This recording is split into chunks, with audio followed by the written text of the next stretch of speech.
본 방송에서 제공하는 투자 정보는 투자 판단에 대한 조언입니다. 방송에서 제공하는 주식의 가치, 가격 상승 및 가격 하락에 대해서는 방송사에서 보장하지 않습니다.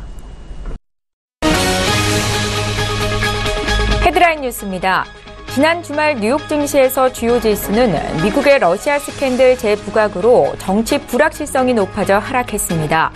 뉴욕 증권거래소에서 다우존스 지수는 전장보다 0.17% 하락한 24,231.59의 거래를 마쳤고 S&P 500 지수는 0.20% 내린 2,642.22에 기술주 중심의 나스닥 지수는 0.38% 낮은 6,847.59의 장을 마감했습니다. 경제지표는 대체로 호조를 보였습니다. 지난 11월 미국의 제조업 활동이 전달에서 내려섰지만 시장 예상을 웃돌았습니다. 공급관리협회는 11월 제조업 구매 관리자 지수 PMI가 전월 58.7에서 58.2로 하락했다고 발표했습니다. 이는 월스트리트저널 조사치 58.0을 상회한 것입니다. PMI는 102주째 확장세를 유지했습니다. 지난 10월 미국의 건설 지출은 공공과 민간 부문 모두 증가하는 모습을 보이면서 시장 예상보다 크게 늘었습니다. 미 상무부는 10월 건설 지출이 전달 대비 1.4% 증가한 연율 1조 2,420억 달러로 집계됐다고 발표했습니다. 월스트리트저널 조사치는 0.5% 증가였습니다. 10월 공공부문 건설 지출은 3.9% 늘어나면서 3개월 연속 증가세를 보였고 3년 만에 최고치를 기록했습니다. 국제유가는 원유 감산 연장에 힘입어 올랐습니다. 뉴욕 상업거래소에서 내년 1월 인도분 서부 텍사스산 원유 WTI는 전날보다 배럴당 1.7% 오른 58달러 36센트의 거래를 마쳤습니다.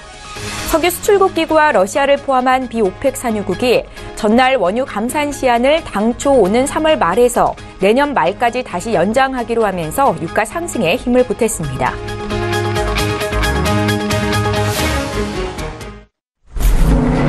시청자 여러분 안녕하십니까. 출발 증시와이드 1부 시작합니다. 최은정입니다.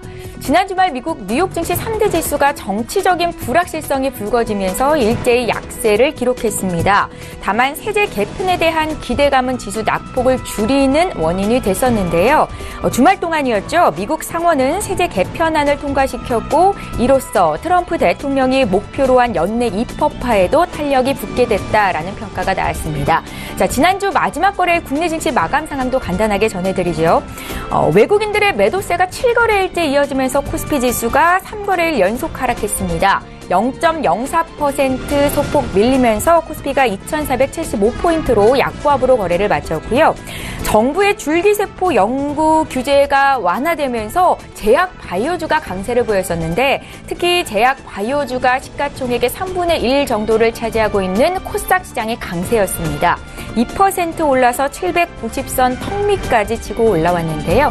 오늘 한 주를 시작하는 월요일입니다. 이번 주 증시에 영향을 미칠 만한 국내외 이슈 분석 본격적으로 해보겠습니다. 12월 4일 월요일 출증 일부 시간 지금 본격적으로 시작합니다.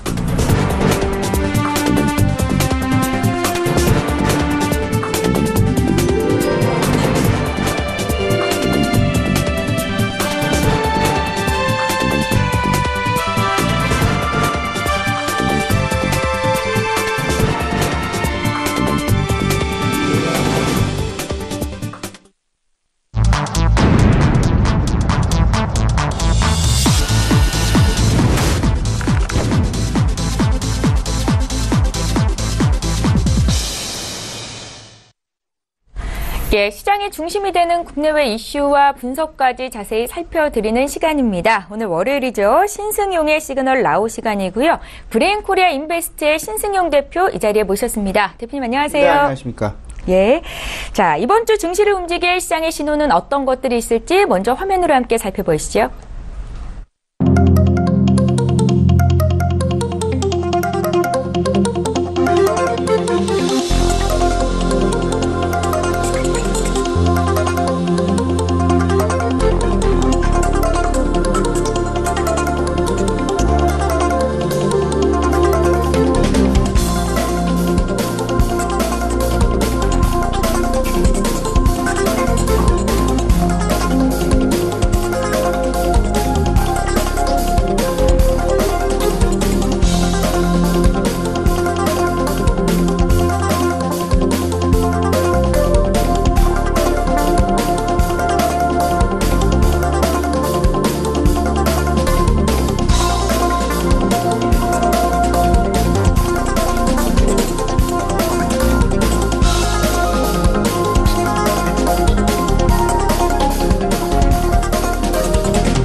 예, 국내 증시 지난주 점검하고 이번 주 전망해보겠습니다.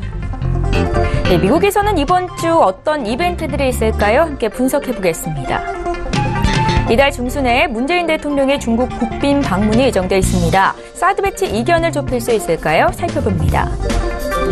외국인 투자자들의 코스닥 순매수 규모가 사상 최대를 기록하고 있습니다. 랠리가 지속될 수 있을지 분석해보겠습니다. 예, 자, 오늘도 이번 주 시장에 영향을 미칠 만한 이슈 분석을 도와드릴 텐데요. 먼저 지난주에 있었던 국내 증시 주요 상황 점검해보고 또 이번 주 주목해볼 만한 이슈들 어떤 것들이 있는지 간단히 보겠습니다. 네, 지난주 일단 우리 시장 좀 돌아보게 되면요. 코스피 시장보다 코스닥 시장의 변동성이 좀 더 크게 나타나는 그런 한 주였다라고 정리가 될 수 있을 것 같습니다. 이에 대한 모습은 어찌 보면 지난주 2주 전부터 시장 내 조금씩 신호를 조금씩 주면서 실질적인 변동성 확대 국면에 대한 시장 의료의 어떤 경고성 메시지들 이런 부분이 많이 나와 있는 그런 상황들 속에서 실질적으로 미국에서의 어떤 그런 변화 부분들, 그리고 글로벌 시장에서의 변화 부분들, 특히나 외국인 중심으로 한 전반적인 수급 주체의 어떤 변화 양상들이 시장 내에 크게 영향을 주게 되면서 시장의 변동성을 확대시키는 그런 모습들로 이어질 수밖에 없었다라는 부분.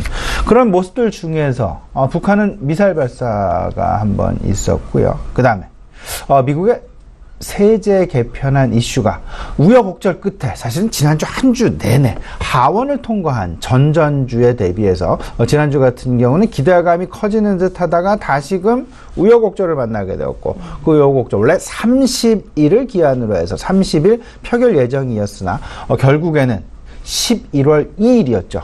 주말 토요일 날 그리고 세법 개정안이 상원에서 통과하는 그런 모습들을 나타내 주었었다라는 부분.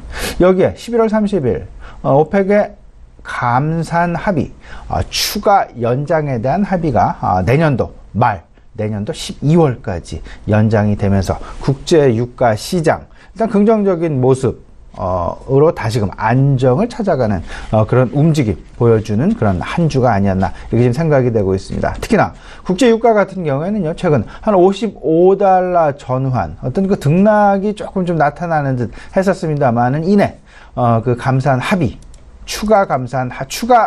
감산 합의 연장에 대한 감산 합의가 결국 시장 내 안정화를 이끌어내면서 WTI 기준으로 일단 $57 선에 다시금 안착해 나가는 그런 모습들 벌어졌다라는 것 확인을 하실 수 있을 것 같습니다. 일단 내년도 주요 IB들의 국제 유가에 대한 전망치들은요, $65에서 $70 선까지 긍정적인 상황으로 국제 유가의 흐름 전망하고 있다라는 부분 아울러서 말씀을 좀 드릴 수 있을 것 같습니다. 일단 시장의 어떤 그 변화, 특히나 외국인들의 코스피 시장에서의 매도 양상이 크게 나타나고 있는 그런 상황들, 7일 연속 순매도 국면. 하지만 코스닥 시장에서는 외국인들의 순매수 행보가 계속 이어지게 되면서 코스닥 시장 내에서의 외국인 순매수, 지난 2013년 이후 오히려 이를 훨씬 능가하는 2013년에 최대치가 1조 8천억이었습니다. 지금 현재 이미 올해 누적 순매수가 2조 원을 넘어서는 그런 상황들을 보여주었다라는 부분. 특히나 지난 11월 4,500억 원이 넘게 외국인이 코스닥 시장에 순매수를 하면서 순매수 시장의 기관의 매수세와 함께 쌍끌이 매수세가 지금 현재 코스닥 시장 내에서 계속해서 이어져 가고 있다라는 부분 생각을 해 두셔야 될 것 같습니다. 근데 분명하게 외국인들의 매수와 매도는 조금 좀 나뉘어가는 그런 모습들이 나타나고 있습니다. 특히나 코스피 시장의 대장주라고 할 수 있는 삼성전자, 외국인이 이번 11월 달에만 삼성전자를 1.2조 원의 순매도를 보여주었다라는 부분. 우리가 상당 부분, 눈여겨 봐야 될 것이다. 라는 걸 다시 한번 좀 강조해 드리고요. 삼성전자의 순매도는 결국 LG전자를 비롯한 SK 하이닉스를 비롯한 전반적인 IT 대형주들에 대한 순매도세로 확산 내지는 이어져 갈 수 있다라는 부분까지 우리가 아울러서 좀 생각을 해 봐야 되지 않을까 말씀을 좀 드려봅니다. 이 대목에서 우리 시청자 여러분께 계속되는 어떤 그 코스피 시장에 대한 관심보다는 코스닥 시장에 대한 관심, 대형주에 대한 관심보다는 중소형주에 대한 관심을 조금 더 확대할 필요가 있다라고 계속해서 말씀드리고 있는 그 배경, 그리고 말씀드리고 있는 시장의 진행 상황, 그 특기 상황으로 이 부분 한번 말씀을 드려보고 싶습니다. 지금 코스피 시장의 거래 대금과 코스닥 시장의 거래 대금 11월을 한번 비교를 해봤더니요, 코스닥 시장의 거래 대금이 142.5조 원 누적입니다. 코스피 시장의 거래 대금이 138조 원. 이미 코스닥 시장의 누적 거래 대금이 코스피 시장을 앞질렀다라는 부분. 시장의 크기만 비교해 놓고 같다 하더라도 이미 앞지르는 상황. 근데 코스닥 시장이 코스피 시장에 대비해서 5분의 1 정도밖에 시장의 규모가 되지 않는 그런 상황에서 생각을 해본다라면 지금 현재 코스닥 시장으로의 어떤 그 관심 확대 부분은 쉽사리 멈출 상황은 분명히 아닐 것이다 라는 부분까지 생각을 분명히 해보시면서, 일단 전반적으로 연말로 다가갈수록 다음 주에 FOMC 회의, ECB 통화정책회의 지금 대기해 놓고 있는 그런 상황이죠. 이미 지난주에 한국은행에서는 우리나라 기준금리를 0.25%포인트 올렸습니다. 그러면 대형주에는 그다지 유리하지 않은 그런 상황, 상승 동력, 상승 모멘텀이 조금은 좀 부진한 그런 상황, 이런 상황들 속에서 코스닥 중소형주에 대한 정책적인 기대감은 여전히 계속되고 있다. 특히나 아직 뚜껑을 안 열었죠. 정부의 코스닥 활성화 정책 방안, 아마도 다음 주 정도 발표가 되지 않을까, 이렇게 시장에서는 예상을 하고 있는데요. 네. 이 부분에 대한 기대감은 여전히 지속되고 있다. 그리고 또한 글로벌 이벤트들이 이제 1월, 2월, 3월 뭐 CES 가전박람회, 그 다음에 다보스 포럼, 그리고 모바일 월드 콩그레스, 디트로이트 모터쇼에 이르기까지 1월, 2월, 3월 계속되는 코스닥 중소형주에 대한 테마 부각 가능성을 여전히 잠재적으로 시장은 보존하고 있다라는, 대기하고 있다라는 부분 생각을 해보면 분명히 코스닥 시장으로의 모멘텀 쏠림 현상은 계속될 수밖에 없지 않겠느냐라. 다만 한 가지, 바이오 헬스케어에 대한 쏠림 현상이 이제는 좀 완화가 되어야 될 텐데, 이 부분 다들 달리는 말, 좀 이런 말씀을 좀 드리면 맞을지 모르겠는데 거품을 물고 달리는 말이라고 얘기를 해도 되지 않을까 생각이 되는데, 이 거품성이 없지 않아 있다. 이 부분 조금 우리 시청자님 조금 좀 부담이 되는 바이오 고성장주보다는 부담이 덜 되는 IT 게임 엔터주로의 관심 확대가 오히려 더 바람직할 수 있지 않을까라는 부분 좀 강조해 드리겠습니다. 예. 이번 주 관심 이슈 한번 정리를 해보죠. 일단 문재인 대통령 다음 주 정도죠. 이제 그 중국 방문 예정이 되어 있다. 최근 중국 방문과 관련해서 중국 관련주 일단 모멘텀에 조금 좀 등락이 좀 나타나고 있습니다. 북한의 미사일 발사 이후 사드 배치와 관련된 북한의 입장, 지난 강경화 외무장관의 그 2주 전이었죠. 중국 방문. 그때 외무장관 회담에서도 사드와 관련된 부분 여전히 서로 간의 이견을 좁히지 못했다라는 부분을 좀 생각을 해본다라면 여전히 우리가 넘어야 할 큰 산 중에 하나다. 분명히 시진핑 주석과 문재인 대통령이 만나서 사실상 중국에 대한, 한국에 대한 어떤 그 경제 관계 회복에 대한 완벽한 어떤 그 발표를 했다 하더라도 여전히 조금은 좀 아쉬움이 남는 그런 부분이 계속되지 않겠느냐 생각할 수 있을 것 같고요. 네. 글로벌 경제 주도, 경기 주도가 지금 이제 소위 말하는 모멘텀의 이동이다라고 보셔야 되는데, 미국 중심에서 유로존과 중국 중심으로 시장의 시선이 서서히 옮겨가고 있다라는 부분 분명히 확인해 두셔야 되고요. 세 번째, 미국은 경기 개선이다라는 측면보다는 좀 세법 개정안 쪽에, 그리고 러시아 스캔들이라는 그런 쪽에, 그리고 통화정책이라는 쪽에 조금은 더 포커스가 맺혀져 있다라는 부분. 또 하나 있죠. IT, 그러니까 다시 말씀을 드리면 삼성전자의 변동성이 이번 주에는 줄어들 수 있겠느냐. 다시금 삼성전자가 반등 국면으로 재진입할 수 있겠느냐 여부가 이번 주 주요 관심사일 수 있다라는 부분. 그래서 말씀을 드려보고요. 내년 연말 정도로 예상이 되고 있죠. 결국 국민연금의 결정이 발표가 됐습니다. 스튜어드십 코드를 도입하겠다라는 국민연금의 그 이야기. 이 이야기는 결국은 지배구조 조정 이슈와 맞물리게 되면서 결국 연말 배당주로에까지의 관심 확산 가능성을 높여주고 있다라는 부분으로 이해하시면 어떨까 싶고요. 다음 주입니다. 12일, 13일 수요일이죠. 그때 미국 FOMC 회의 진행이 될 예정에 있다라는 부분. 시장에서 이미 금리 인상 기정사실화 해놓고 있고 유로존 ECB의 통화정책회의는 금리 동결이다라는 쪽에 기정사실화 맞춰져 있다는 부분. 다만 그들이 발표하는 이야기.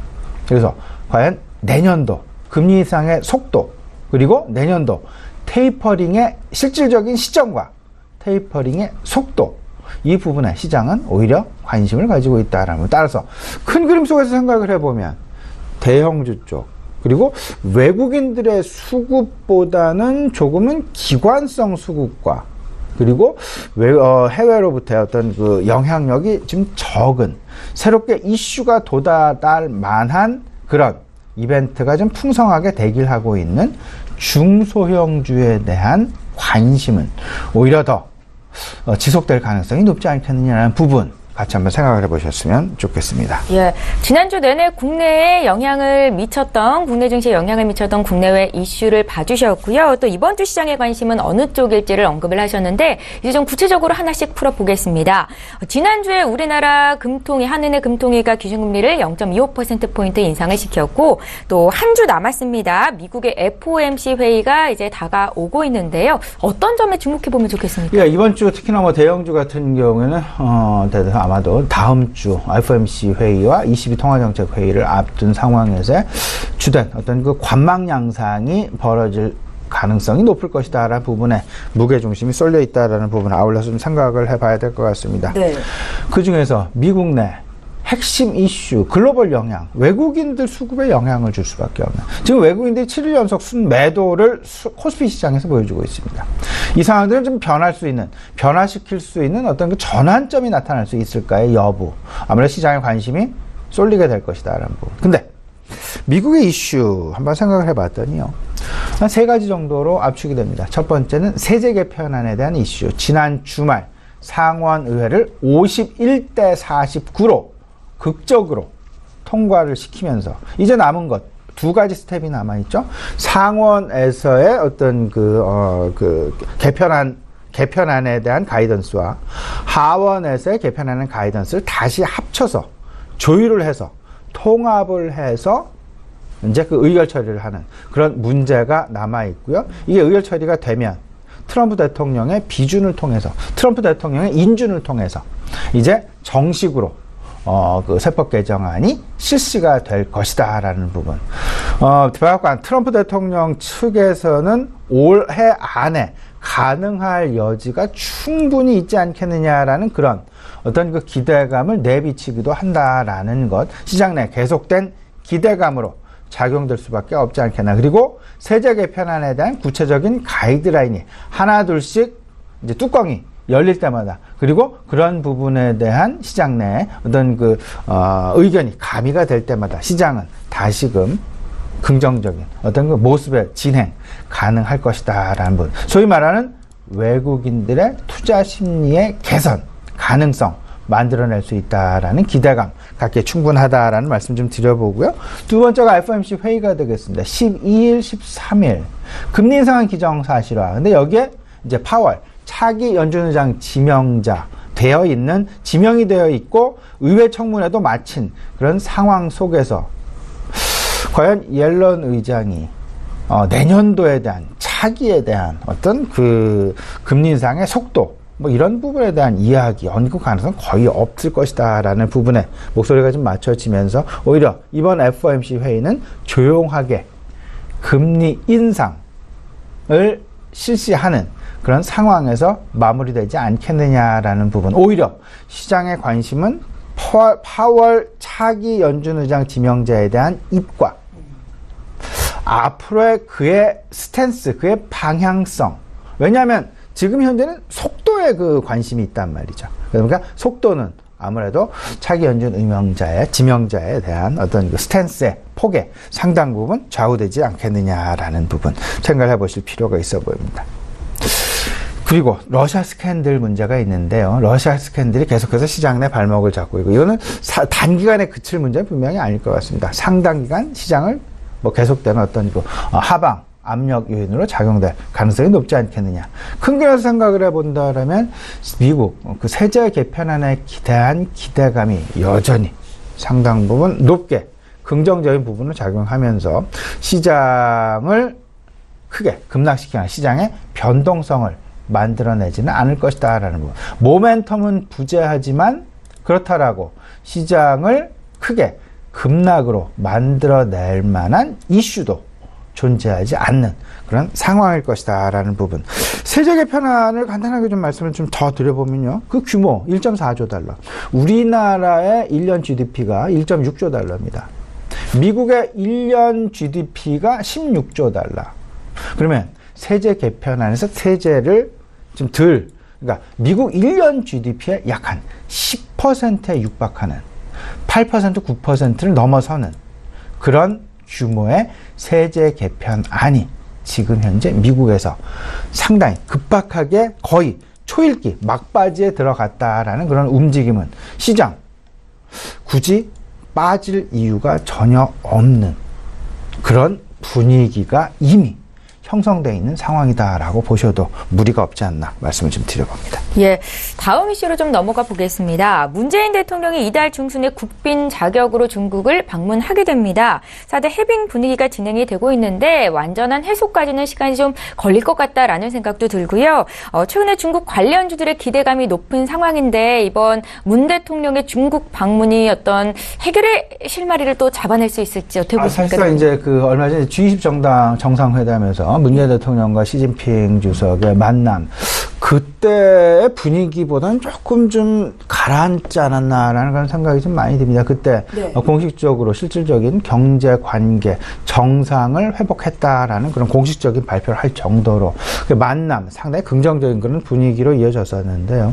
점차 시간이 지나가면서 그리고 중국의 행보 그리고 북한의 미사일 발사가 지난주에 있었고요. 이런 부분과 맞물리게 된 지금 현재 중국의 조금은 좀 난처한 그런 입장들까지 된 상황에서 문재인 대통령과 시진핑 주석의 만남. 물론, 이번 경제사절단의 규모는 사상 최대를 이룰 것이다. 라는 그런 후문이 들릴 정도로 이번 어떤 그 문재인 대통령이 중국 방문과 맞물린 그런 기대감은 상당 부분 크게 작용하고 있지만 최근 나타나고 있는 중국의 어떤 그 반응들, 특히나 중국, 물론 이제 그 금한령은 해제를 했습니다. 해제를 하는 그런 분위기입니다. 중국의 단체 관광객을 우리나라에 대한 어떤 그 관광을 허용했다. 다만 롯데 호텔에서 자지 말고 롯데 면세점 절대 들리지 말라. 네. 그리고 중국에서의 롯데그룹에 대한 입장이 썩 긍정적이지 않다라는 그런 부분 생각을 해보면 과연 사드 관련된 롯데그룹 하면 사드하고 바로 우리는 이어서 생각을 해봐야 되겠죠. 사드와 관련된 그들의 어떤 그 아직 이해관계가 완전히 해결 국면에 들어간 것은 아니다라는 것을 이 반쪽짜리 금한령의 해제를 기반으로 해서 우리가 좀 엿볼 수 있지 않았느냐 이런 생각을 좀 가져보게 되고요. 다만 아직 문 대통령이 시진핑 주석을 다시금 만난 건 아닙니다. 그리고 방문이 아직 이루어진 것은 아닙니다.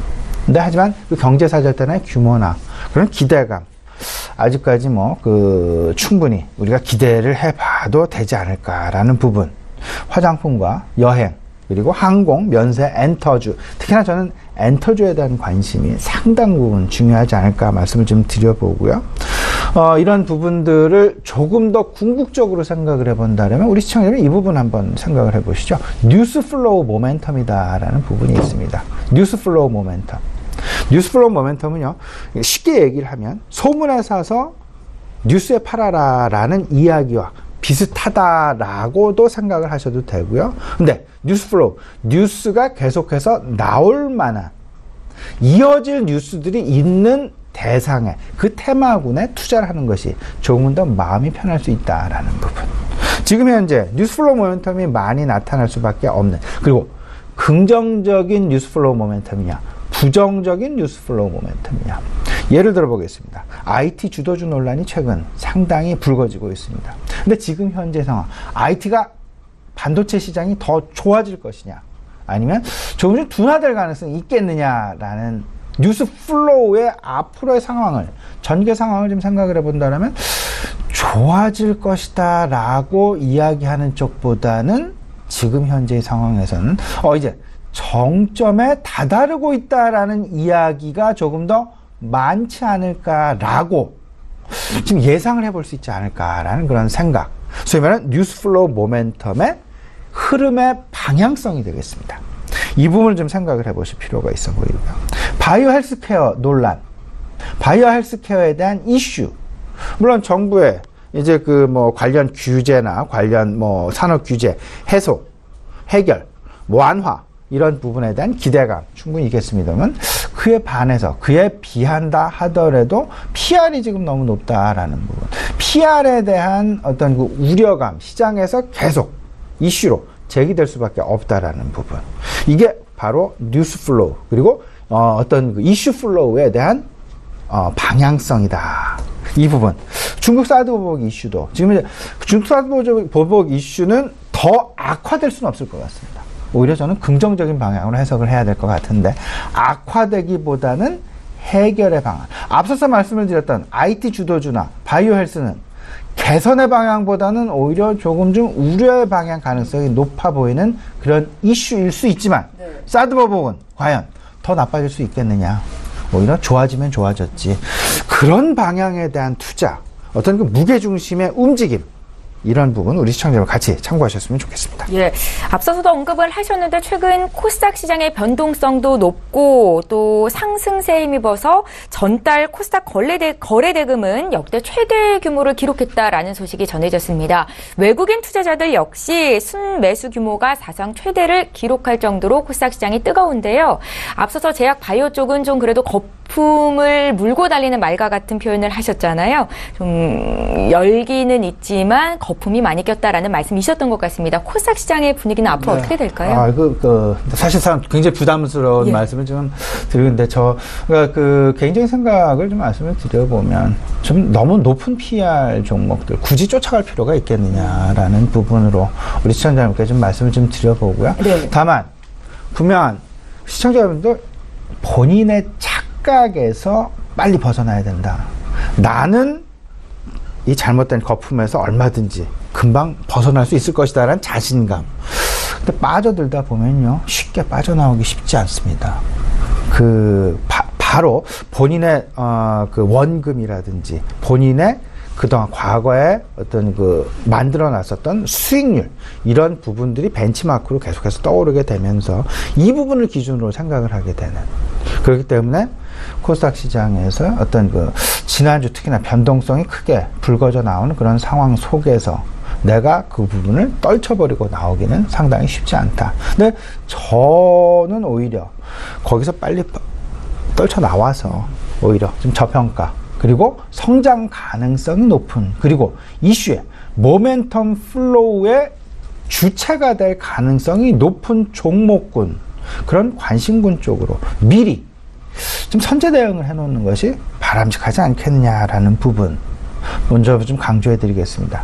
그리고 전체적인 시장의 그림은요, 코스닥 시장의 열기, 코스닥 시장의 관심은 그다지 그렇게 쉽게 흐트러질 가능성이 없다, 제한적이다라는 부분 말씀을 좀 드려봅니다. 코스닥 시장 물론 단기 급등을 했습니다. 지난 11월만 하더라도 10%가 넘는, 무려 80포인트가 넘는 급등세가 나타났습니다. 700포인트에서 800포인트까지 움직이는 그런 모습들이 나타났었으니까요.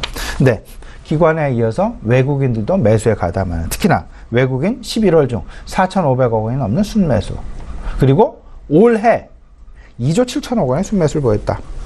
지난 2013년 총 누적입니다. 외국인의 총 누적 1.8조 원을 생각을 해본다면 상당히 많은 수의 순매수가 나타나고 있다라는 부분. 하지만 전체적인 코스닥 시장의 수급, 실적, 정책, 삼박자를 고루 갖춘 상황에서 여전히 코스닥에 대한 관심은 탄탄하게 이루어질 가능성이 높을 것이다. 특히나 다음 주 후반 정도로 예상이 되고 있는 코스닥 활성화 정책의 발표를 앞둔 상황에서 기관, 외국인 관심 사항이 크게 높아지고 있다라는 부분. 그리고 이는 아마도 수급 상황을 계속해서 개선 방향으로 이끌어 나갈 그럴 가능성이 높지 않겠냐라는 부분 생각을 해보시고요. 다만 앞서서 말씀드렸던 헬스케어 쪽으로의 쏠림 현상을 완화 쪽으로 좀 펼쳐나가시면서 좀 마음의 부담을 조금 좀 편안한 쪽으로 코스닥 시장에 대한 접근을 해 나가시는 게 좋지 않을까. 저평가 IT 그리고 엔터테인먼트, 특히나 앞으로 CES 2018 그리고 MWC 2018 그리고 디트로이트 모터쇼를 비롯한 모터쇼들의 2018 이 부분에 대해서 생각을 좀 해보면 여기서 과연 공통적인 테마, 공통적인 관심사항이 무엇일까? 제 개인적인 판단입니다. 많은 자율주행으로 축약이 된다. 집약이 될 수밖에 없을 것이다. 자율주행에 대한 관심, 아마도 차기, 바이오 헬스케어의 다음 주자로 자율주행에 대한 관심 부각 가능성, 우리 시청자 여러분 분명하게 염두에 두셔야 될 것 같습니다. 예, 지금 말씀 중에도 투자 전략이 조금씩 언급이 되기는 했는데요. 아마 시청자분들 가장 궁금해하시는 부분이 그렇다면 이번 주겠죠. 이번 주 투자 전략을 어떻게 가져갈까일 것 같습니다. 제약 바이오주의 상승세가 꺾이지는 않았지만 거품이 끼었다는 논란이 계속되고 있어서 이쪽으로 투자를 하는 것보다는 IT나 말씀하신 게임이나 특히 엔터주 투자하는 게 바람직한 방향이겠다라고 조언을 하셨는데요. 어떻게 보십니까? 네, 이렇게 좀 보셔야 되겠죠. 특히나 이번 주, 다음 주 미국을 비롯한 글로벌 통화 정책 당국에 의한 영향력이 클 수밖에 없지 않겠냐, 시장 내. 그렇다면 대형주들의 움직임은 다소간 지금 둔화의 지속에 지금 무게를 둬야 되겠다. 소위 말하는 미국발 영향력에 우리가 좀 대비해 놓을 필요가 좀 있어 보인다. 시장을 급격하게 망쳐놓지는 않습니다. 하지만 그렇다고 올라갈 가능성도 없다. 그러면 시장의 관심, 모멘텀의 쏠림 현상이 삼성전자와 SK하이닉스 중심의 시장에서 코스닥 시장으로 옮겨갈. 근데 삼성전자를 투자한 투자자들이 과연 셀트리온을 비롯한 제약바이오를 사겠느냐? 삼성전자를 매도한 주체가 SK하이닉스를 매도한 주체가 제약바이오를 사겠느냐?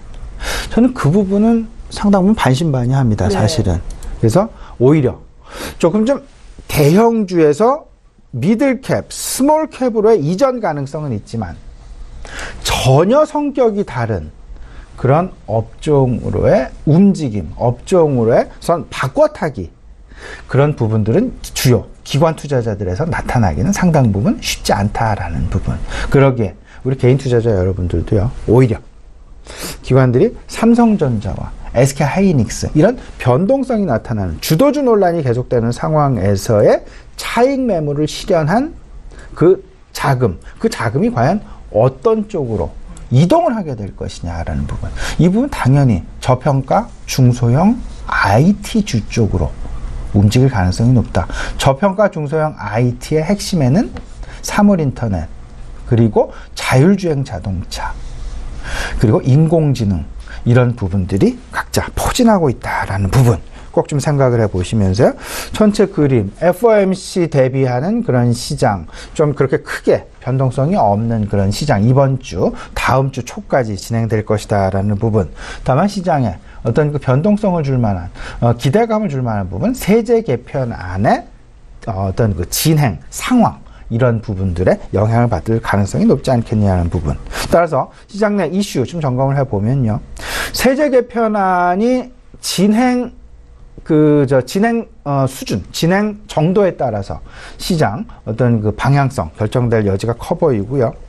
코스닥 활성화 정책에 대한 기대감 여전히 있다라는 부분, 업종별 쏠림 완화 쪽으로 나타날 가능성 분명히 우리 시청자분들 생각을 해보셔야 될 것 같고요. 한중 정상회담에 대한 기대감, 과연 사드 보복과 관련된 확실한 해결책 롯데그룹주에서 나타날 수 있을지 없을지, 이 부분 아마도 이번 주 그리고 다음 주 주요 관심사가 되지 않을까, 우리 시청자 같이 생각해 보셨으면 좋겠습니다. 예, 매주 월요일은 한 주 동안 시장에 영향을 미칠 만한 이슈를 분석하고 투자 전략까지 구체적으로 짜드리고 있습니다. 지금까지 브레인코리아 인베스트의 신승용 대표와 함께했습니다. 말씀 잘 들었습니다.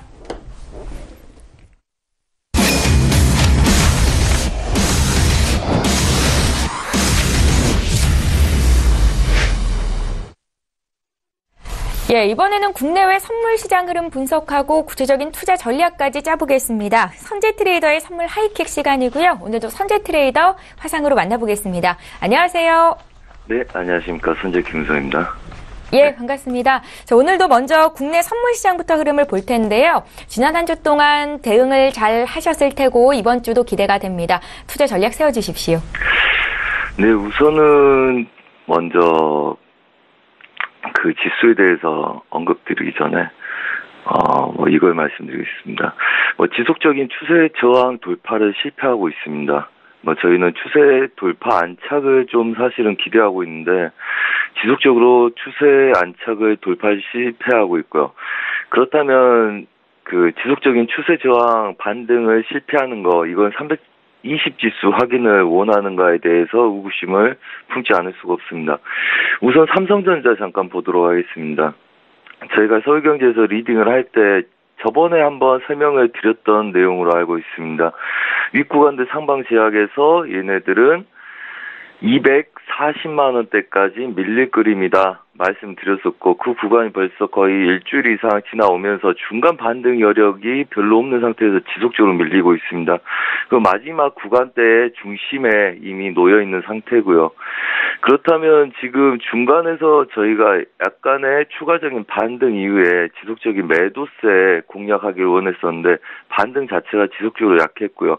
삼성전자는 이미 260만 원대 깨고 내려왔습니다. 그러면 얘네들은 240만 원대 지지력을 확인해 보려고 시도할 거다, 이렇게 예상을 하고 있고요.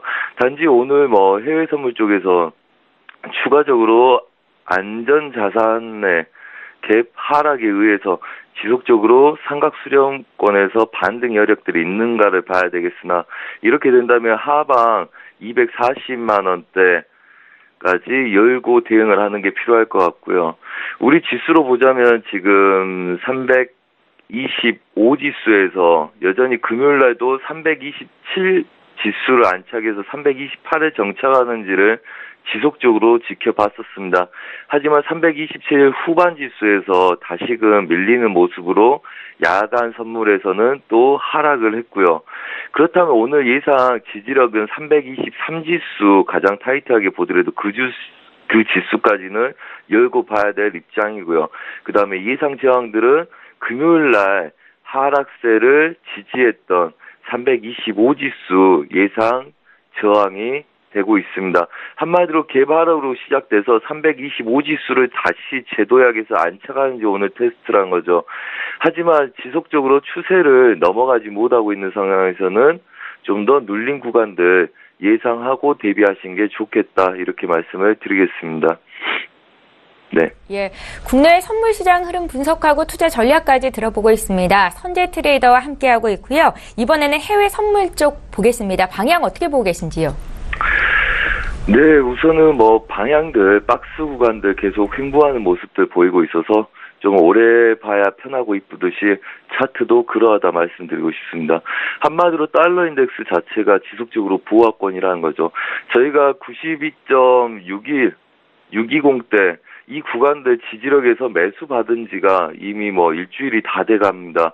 그 다음에 그 전에도 하방 경직에서 이 구간부터는 추가적인 매도보다는 반등 여력을 봤었고요. 하지만 거의 일주일, 2주일째 이 구간들 거의 보합을 띄고 있고, 그렇기 때문에 달러 인덱스에 의한 유로 달러와 골드는 횡보 보합을 띄고 있습니다. 자, 우선은 유로를 한번 보겠습니다. 유로 저희가 11월 말쯤에요. 얘네들 매수 목표까지 이렇게 한번 드렸었고요. 그 다음에 19440대까지 매수를 열고 그 이후부터는 매도 전략 펼친다고 한번 말씀을 드렸었습니다. 그래서 저희가 매수, 매도, 그 다음에 지속적으로 반등 시 매도 공략을 펼치고 있고요. 그 다음에 하단부는 지지력이 있기 때문에 하루 매도, 하루 매수 뭐 반복을 하고 있는데 한마디로 여전히 보합 형태라는 거죠. 자, 그렇다면 오늘 8시부터 갑자기 이제 갭 하락으로 시작이 되기 시작했습니다. 그렇다면 예상 지지력들 750대 오늘 지키는지 깨는지 한번 봐야 되겠죠. 얘네들이 추세 저항이기 때문에 그렇습니다. 당연히 갭으로 시작이 돼서도 바로 뚫지 않고 있기 때문에 오늘 지지력이 확보가 된다면 얘네들은 지지력 확보가 됐다 생각을 해줄 수 있을 테고요. 그렇지 못한다면 새로운 추세가 날 수 있겠죠. 그래서 예상 지지력들 1.18750, 그 다음에 예상 저항은 우선은 갭 보정 정도만 보시는 게 나을 것 같고요. 그래서 1.18980대 그렇게 러프하게 드리겠습니다. 자, 크루드 오일 좀 보겠습니다. 자, 크루드 오일 오펙 결정 난 이후에 참여 국가들이 늘어나고 그 다음에 지속적으로 상방 테스트를 하고 있습니다. 하지만 저희는 반등 시에 계속 눌림 저항을 여전히 주목적으로 테스트해보고 있는데요. 그 이유는 이렇습니다. 셰일가스가 45불 때부터 60불 때 그 단가 이상을 넘어가지 못하겠다. 왜? 원유 자체가 60불 대를 벌써 안착을 해서 싸우기 시작을 하면 셰일가스의 증산 때문에 유가의 상승분에 굉장히 악재로 작용을 할 거다. 이렇게 예상을 하고 있습니다. 여전히 오늘은 그렇다면 예상 저항은 60불대를 잡고요. 그 다음에 예상 지지력은 57.50대를 잡고 싸울 생각입니다. 우선 이 구간에서 가장 중요한 거는 58.20대입니다. 58.20대를 뭐 얘네들이 매수를 올라갈 때 제가 서울경제에서 리딩하면서 말씀드렸지만 뭐 70대 중반, 그 다음에 20대 중반 지속적으로 아시아 시장 아이들이 올려놓고 그 다음에 미장 열리기 전에 올려놓고 그래서 추가적으로 60불대 근처를 시도하기 전에 최고가인 59불대에서 막히기 시작했는데요. 그렇다면 얘네들은 60불대를 한번 확인할 거냐 말 거냐겠죠. 60불대를 확인하면 물량이 많이 차익 매물이 나올 가능성이 있으나 그걸 지속적으로 테스트할 거냐 아니면 추세 저항을 오늘 막고 하방 여력 보합을 우선 좀 볼 거냐 그거에 대한 싸움인 것 같은데요. 우선은 크게는 60불대를 열고요. 그 다음에 예상 지지력은 57.50대 중반 자리를 열고 대응을 할 생각이고요. 한마디로 확산 보합 위아래를 대응하겠다는 거죠. 아마 아시아 유럽장에는 이 구간대에서 크게 움직이지 않고 행보할 가능성이 높으나 60불대 근처에서는 매도 전략 아직 유효하겠다 이렇게 보고요. 그거는 셰일가스의 증산 우려 때문에 그러하다. 그래서 뭐 3월달 그 다음에 내년 말까지 연장이 됐기 때문에 1년 내내 지속적으로 갈 수는 없습니다. 하단부들 지지력들 테스트하는지가 중요하겠고 단기적으로는 윗구간을 먼저 테스트해보고 밀리느냐 아니면 지금 바로 밀려서 아래 하단부 지지력을 확보하고 내년 초부터 추가적인 상승을 노리느냐 그 갈림길의 기로에 있는 듯 보입니다. 뭐 어떻게 보면 꼭 제 머리에 갈피를 못 잡는 헤어스타일 같은 느낌인데요. 여전히 이 구간들 기준선을 잡고 대응하는 게 유리하겠다 이렇게 말씀드리겠고요. 그 다음에 달러 인덱스에 또 추가적인 동일한 관점을 봐야 될 골드에 대해서 설명 좀 드리겠습니다. 여전히 골드도 바운더리는 크게 움직였으나 지지력들 확보한 매수 배팅 한번 들어왔었고요. 그 다음에 전체 바운더리는 보합 형태 여전히 띄고 있는 상태입니다. 자, 제가 뭐 차트 오래 봐야지 이쁘다. 그 다음에 편안하고 이쁘다 말씀드렸는데 우리가 지속적으로 매도는 없다. 우선은 눌림 시 매수 전략 계속 펼치겠다. 이렇게 말씀드렸는데 거의 한 3일, 4일 지난 다음에 금요일날 급반등이 한번 있었습니다. 한마디로 차트들이 고민을 많이 하는 시점들에 많이 놓여 있다는 거죠. 지속적으로 바로 직접적으로 반등이나 눌림들이 있는 게 아니라 계속적으로 테스트하고 확신이 갔을 때 그것도 양 이틀간에 걸쳐서 준비를 하고 반등하는 모습들입니다. 여전히 하단부 지지력들 지지가 될 가능성이 높고요.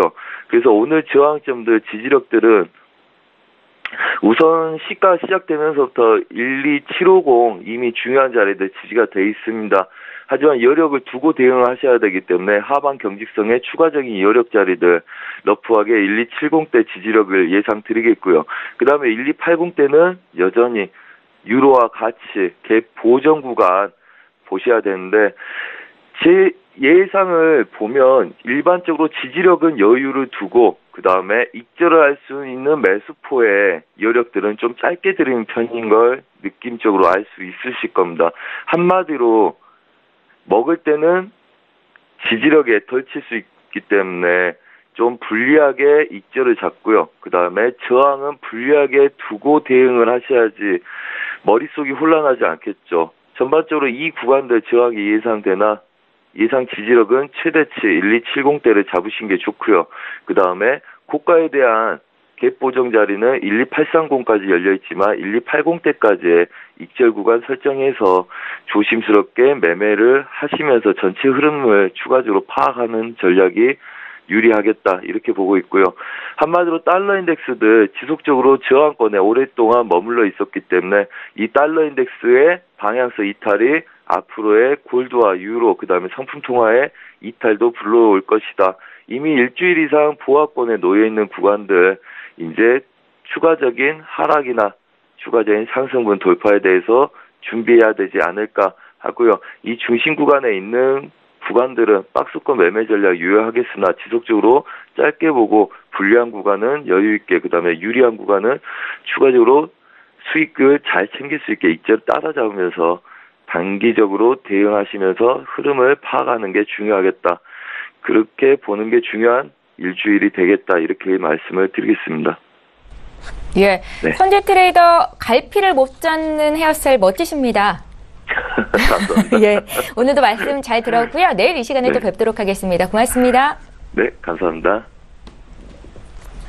예, 출발 증시와이드 1부 시간 여기서 마치겠습니다. 잠시 뒤 2부 시간에는 시청자 여러분들의 종목 상담을 도와드리는 시간이 있습니다. 건당 100원의 정보 이용료가 부과되는 샵 0082번으로 지금 문자 참여하시면 되겠고요. 여러분들의 많은 참여를 기다리고 있겠습니다.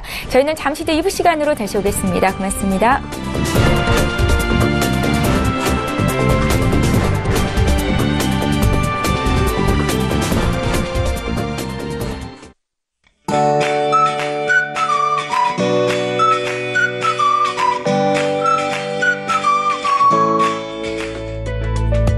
안녕하세요. K웨더 라이프스타일 예보 최현미입니다. 밤사이 찬바람이 유입되면서 이번 한 주는 다시 추위가 찾아오겠습니다. 서울의 아침 기온 1도에서 한낮에도 기온이 크게 오르지 못하고 3도에 머물겠는데요.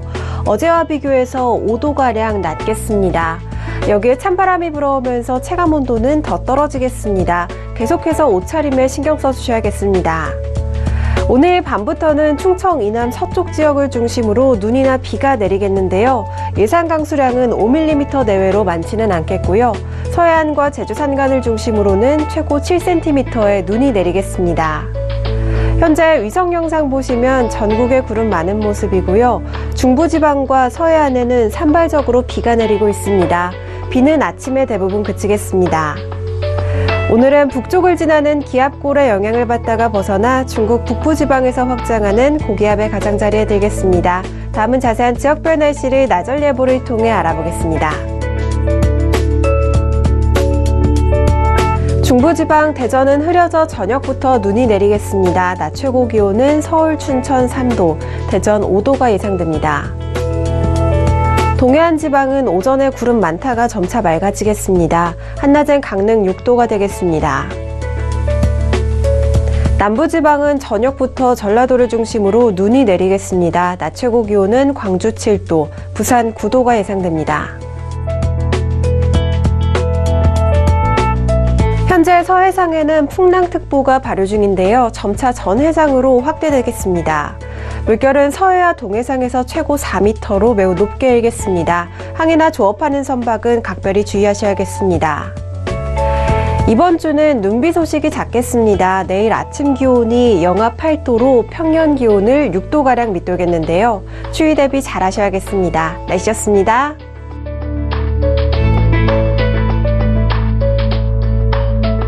본 방송에서 제공하는 투자 정보는 투자 판단에 대한 조언입니다.